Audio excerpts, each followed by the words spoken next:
अच्छा भूत। एक बार एक सुंदर सा गांव था जहां राधे नाम का गरीब किसान रहता था। उसके खेत में फसल अच्छी नहीं होती थी। हे भगवान, हमारी गरीबी कब दूर होगी? शादी लायक बेटी है घर में और हमारे पास इतना पैसा नहीं कि इसकी शादी कर सके। परेशान मत हो, भगवान के घर देर है अंधेर नहीं। राधे काम की तलाश के लिए घर से निकलता है। बहुत देर मजदूरी करने के बाद भी उसके हाथ बहुत कम पैसे लगते हैं। उदास राधे नदी के किनारे जाकर बैठ गया। भगवान, अब आपका ही सहारा है। अगर मैं अपनी बेटी की शादी भी न कर पाया तो मेरा जीवन किस काम का। मेरे खेतों को हरा भरा करो, मेरी मदद करो भगवान। कुछ ही देर में देखते ही देखते रात हो गई और राधे का दोस्त मोहन जब वहाँ से गुजरा तो उसने राधे को वहाँ बैठे हुए देखा और आवाज लगाई। अरे राधे, घर नहीं चलना क्या? बहुत रात हो गई है और शायद तुम भूल गए नदी किनारे भूत भी रहता है। चलो चलो, जल्दी चलो यहाँ से।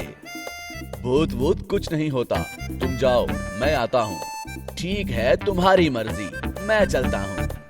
वहीं पेड़ पर बैठा हुआ एक भूत था जिसने दोनों की बातें सुन ली थी। तभी उसने राधे से कहा, क्या बात है? क्या तुम भी बाकियों की तरह भूत से नहीं डरते? क्या तुम्हें खुद से प्यार नहीं? नहीं, मुझे जीने का कोई अधिकार नहीं है। राधे अपनी परेशानी भूत को बताता है। चिंता मत करो, मैं तुम्हारी मदद करूंगा। ये लो, ये बीज अपने खेतों में बो देना और यह धागा अपनी बेटी की कलाई पर बांध देना।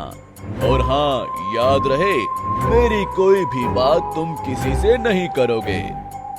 जी, जैसा आप कहोगे वैसा ही करूंगा। कुछ ही दिनों में रतन के खेत भी लहलहाने लगे। पूरे गांव में उसकी फसल सबसे अच्छी हुई और उसके घर के आंगन में धूमधाम से बेटी की शादी हो गई। आप ठीक कहते थे, भगवान के घर देर है अंधेर नहीं। आ गए तुम, शाबाश, तुम तो बहुत लीडर हो।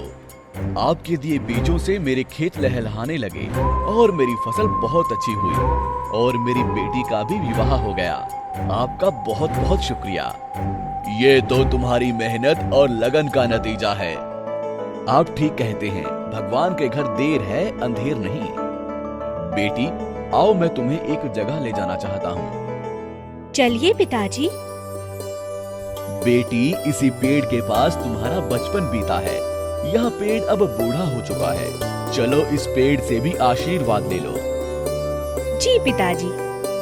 भूत समझ चुका था, किसी को उसके बारे में नहीं बताया और भूत को शुक्रिया और सम्मान भी दिया अपनी बेटी के द्वारा, क्योंकि वो कोई भूत नहीं, वो एक अच्छा भूत था।